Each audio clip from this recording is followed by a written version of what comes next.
The moment you finally start feeling like yourself again, that's exactly when they show up. And I need you to understand that is not a coincidence. You did the work. You cried it out. You deleted their number, maybe blocked them on everything, started going to the gym, started laughing again. And then out of nowhere, a text. A DM. Hey, I've been thinking about you. And just like that, all that progress you bled for gets thrown into question in like 2 seconds flat. And here's the thing, you're not weak for feeling that pull. You're not stupid for being confused. You're human. And low-key, that's exactly what they're counting on. Most people think narcissists come back because they miss you. Because they finally realized what they had. Because deep down there's something real there. Real talk, research suggests that in most cases, that's not what's driving it at all. And once you understand the actual reason why narcissists always come back, you will never look at one of those reach-outs the same way again. We're going to break all of it down today, the psychology, the tactics, the timing, why it keeps happening, and what's actually going on inside their mind when they hit you up out of nowhere. And stay till the end, because I'm going to share the one internal shift that makes you genuinely less of a target. Not a trick. Not a tactic. A real mindset change that hits different. Let's get into it. That reads to them almost like a threat. Like a rejection they didn't authorize. Your healing triggers them. Your growth feels like a loss of control. So the return isn't just about filling the supply tank. It's also about re-establishing that they still have some kind of pull over you. That you're not just out here living your life without needing them in it.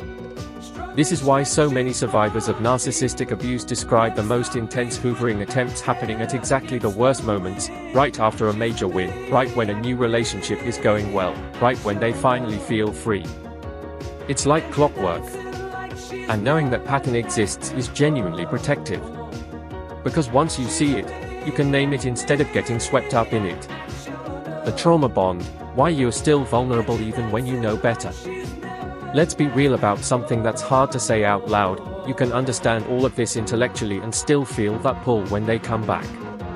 And that does not mean you're broken. That means you have a trauma bond. And those are built into your nervous system, not just your mind.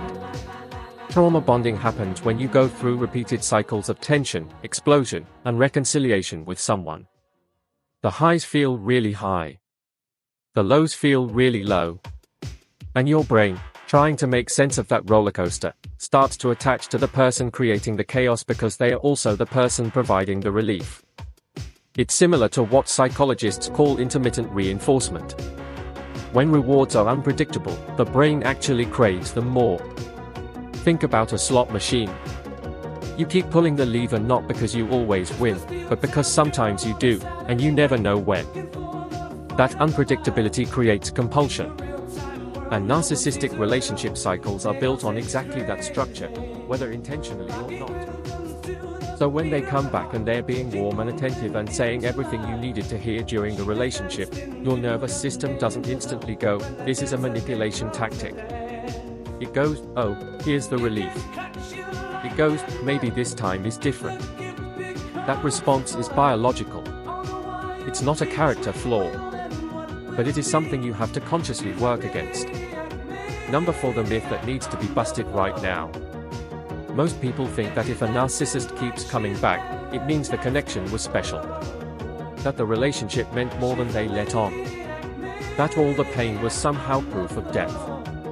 Here's the truth, the return usually has very little to do with the depth of the connection and almost everything to do with the availability of the supply. Someone who genuinely loved you and made mistakes is going to come back differently, with accountability, with changed behavior over time, with patience.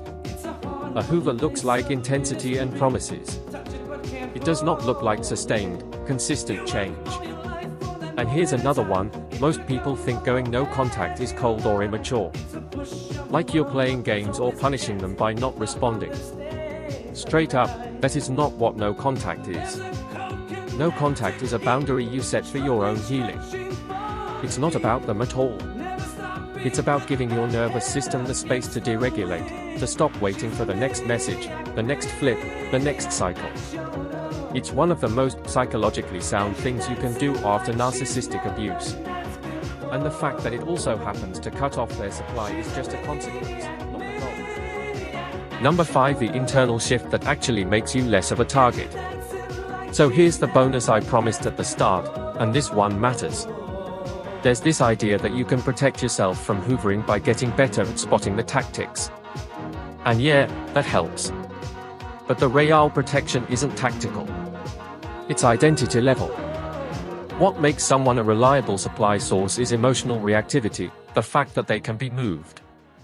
Not because they are weak, but because they care. They feel things deeply. They want connection to be real. And those are actually beautiful qualities. The problem is, those same qualities make you useful to someone who doesn't have genuine empathy. The internal shift that changes everything is this, moving from a place of, what does this mean about them, to, what does this mean for me?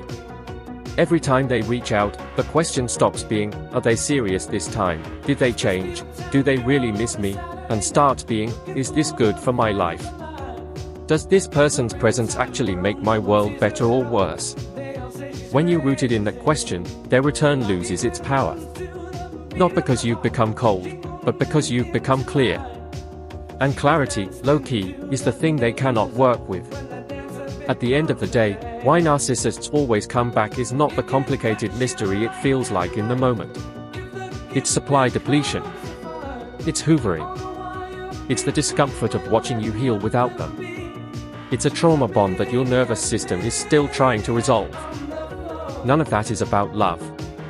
And you deserve something that actually is. If videos like this one are useful to you, consider sticking around. I put a lot of care into making sure everything here is grounded, honest, and actually helpful.